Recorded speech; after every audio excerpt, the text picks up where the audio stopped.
일본에서 까마귀는 길조이지만 사람을 다치게 하고 도시미관을 지저분하게 하기도 합니다. 그동안도 일본 까마귀는 많은 도시에서 쓰레기통을 뒤지고 어지럽힌 것으로 악명을 떨쳐왔습니다. 그러나 도쿄 등 대도시들이 동네 쓰레기통을 잘 잠그고 묵는 바람에 먹을 것을 찾아서 차츰 도시 외곽으로 이동했습니다. 결국 작은 도시 등 일부에서는 수만 마리의 까마귀 떼들이 마을을 점령하고 많은 피해를 주고 있습니다. 그 와중에 니가타현 나가오카시는 도심에 1만 마리가 넘는 까마귀 떼로 근 25년간 까마귀 퇴치 전쟁이 벌어져 왔습니다. 도시 풍경을 훼손하는 것은 물론이고 사람을 공격하고 배설물을 쏟아붓는 피해가 심각했습니다. 그동안 시와 JR 동일보는 스피커로 까마귀가 싫어하는 소리를 재생하거나 레이저 광선을 쏘는 등 조치를 취했지만 금방 익숙해져서 전혀 해결이 되지 않고 있었습니다. 지역 대학과 기업이 몇 년간에 걸쳐서 연구를 하고 장비를 개발해서 등장하면 그것도 며칠만 바짝이고 바로 자극에 익숙해져서 여유롭게 머리 위로 날아다녔습니다.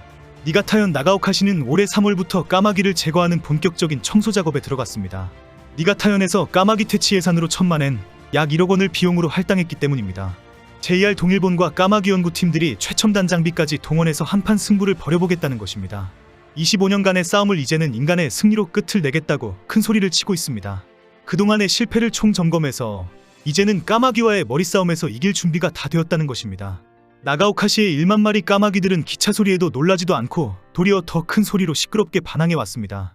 사방으로 날아다니는 까마귀들이 하늘을 덮으면서 배설물을 투하하는 바람에 사람의 통행이 어렵게 될 정도였습니다. 거리마다 배설물이 말라서 청소하는 사람들이 이제는 포기한다라고 두 손을 들어버렸습니다. 시에서는 장마철에 비가 많이 내리면 그제서야 나와서 빗질을 해왔습니다. 야생동물 전문가들이 나서서 까마귀는 상상한 것보다 똑똑하다, 학습도 하고 대뇌가 가장 큰 조류이다, 자기들끼리 서로 의사소통을 하고 장기 기억력이 있어서 과거에 일어난 위험한 일을 모두 기억한다, 사람의 얼굴을 명확하게 식별해서 퇴치 직원을 금방 구분하고 잠시 피할 줄도 안다고 지적했습니다. 그동안 일본에서는 까마귀를 퇴치하는 방법으로 가짜 까마귀 소리를 스피커로 들려주기와 레이저로 까마귀를 계속 쏘아서 겁을 주는 것을 많이 사용해왔습니다. 그러나 까마귀가 이런 방법에 금방 익숙해지면서 효과가 없다는 지적이 나왔습니다. 머리 굴리는 까마귀를 이겨보겠다고 연구팀도 머리를 굴리기로 했습니다. 이제는 까마귀의 이런 두뇌를 이용해서 퇴치하는 방법을 연구했습니다. 이제는 까마귀들이 서로 의사소통을 하면서 지금 위험한 상황이 발생했다고 알리는 소리를 복사했습니다. 위험하다고 말하는 소리와 똑같은 소리를 스피커로 계속 발사하기로 했습니다. 그리고 이번에는 4일마다 4가지의 소리 패턴을 변화시키면서 틀기로 했습니다. 까마귀가 이것 봐라, 소리를 흉내낸 가짜이네 라고 판단하지 못하도록 하겠다는 의도입니다. 까마귀가 스피커의 소리를 구분하고 금방 익숙해질 것을 완전히 헷갈리게 하겠다는 의도입니다.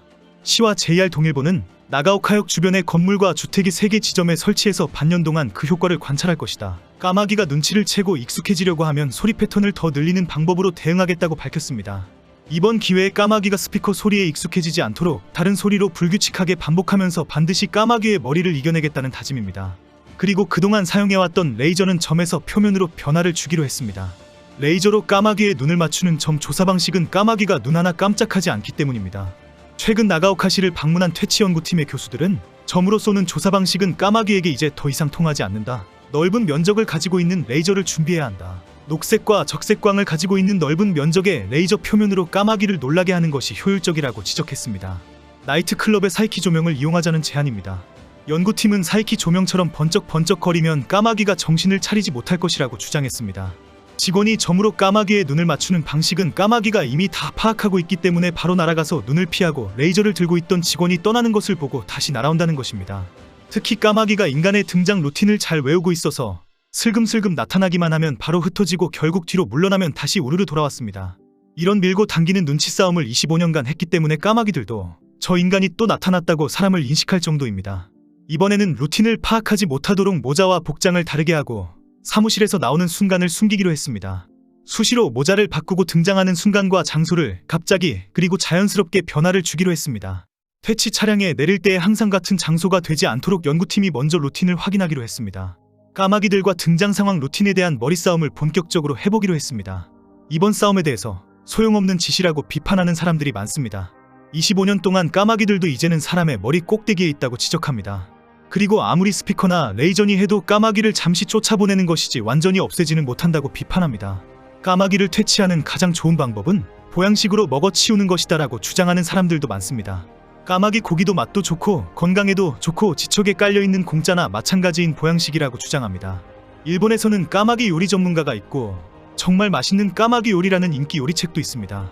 손질된 까마귀 고기는 통신 판매에서 절찬리에 판매가 되고 요리 방법이 인기를 끌고 있습니다. 그런데 갑자기 날 것으로 먹는 것이 일본의 오래된 식습관이고 전통이라는 주장이 나오면서 절대 안 된다, 위험하다는 반박까지 나오고 있습니다. 이 와중에 일부 지역에서 까마귀 고기는 생식이 최고이다 라는 주장이 나왔기 때문입니다. 현재 일본에서 까마귀를 생식해서 먹으면 위험하다고 대대적으로 알리고 있습니다. 이 사태의 시작은 도쿄신문이 이바라키현에 까마귀 생식 체험 기사를 실었기 때문입니다. 일본에서는 까마귀를 불에 구워서 먹는 관습은 오랜 역사를 가지고 있습니다. 지금도 일본에는 까마귀가 워낙 많아서 특별히 사냥 기간 동안 잡아서 각종 요리를 해서 먹고 있습니다. 그런데 도쿄신문 기자가 이바라키현에는 날 것으로 먹는 문화가 있다는 소식을 듣고 기자가 방문했습니다. 기자는 마늘 양념을 한 고기는 역시 맛있다며 구운 고기를 먹었고 드디어 생선회처럼 사시미 형태의 날 것 고기를 먹게 됩니다. 먹고 난 뒤 너무 부드럽고 식감은 고래고기의 생선회와 비슷하다, 냄새는 전혀 없고 깔끔해서 먹기 쉬웠다는 평가를 했습니다. 그리고 귀가한 후에도 며칠 동안 배가 아프지도 않았다면서 역시 이바라키현의 전통 생식에는 선조의 지혜가 있었다, 까마귀의 회는 상상 이상으로 매력적이다, 괜히 편견으로 귀중한 식문화를 괴물 취급하는 것은 너무 아쉽다로 글을 마무리했습니다. 마지막 문장은 음식에 대한 편견은 차별로 이어진다, 편견을 없애는 것이 세계평화로 이어진다며 까마귀 고기를 생식해서 세계평화를 이루자고 주장했습니다. 이 기사가 나온 후 일본의 요리 전문가들이 나서서 안 된다, 위험하다, 식중독에 걸린다고 반박하고 나섰습니다. 언론들도 총출동해서 설사나 구토, 마비와 호흡곤란으로 생명을 잃을 수 있다고 경고하고 있습니다. 후생노동성도 까마귀 생식에 대하여 특별 공지문을 발표했습니다. 식중독의 위험이 있으니 절대 생식하면 안 된다는 경고입니다. 그동안 일본에서는 너무 많은 까마귀를 잡기 위해서 살충제를 사용하는 경우가 너무 많아서 비실거리는 것은 절대 요리하면 안 된다는 경고는 많았습니다. 현재 일본 내 까마귀 요리 전문가, 평생 까마귀만 연구한 학자들이 총출동해서 자신의 까마귀 요리 시식 경험을 털어놓고 있습니다. 다들 불에 구워서 먹는 것이 좋다, 마늘 양념으로 요리를 하면 탁월한 맛이다라면서 절대 생식은 안 된다고 주장하고 있습니다. 많은 일본인들은 어디까지나 자기 책임이다, 지역의 전통 문화라고 하는데 이렇게까지 비난할 일인가라는 반응입니다.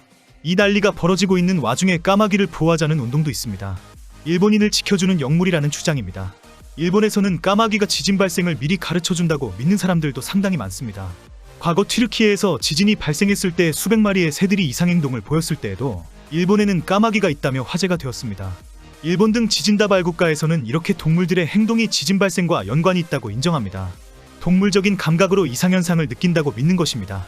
일본인들은 까마귀가 항상 미리 가르쳐준다고 안심해하는 이유입니다. 결국 일본인들은 까마귀가 눈에 보이지 않으면 불안해할 수밖에 없습니다. 난리가 이런 난리가 없네요.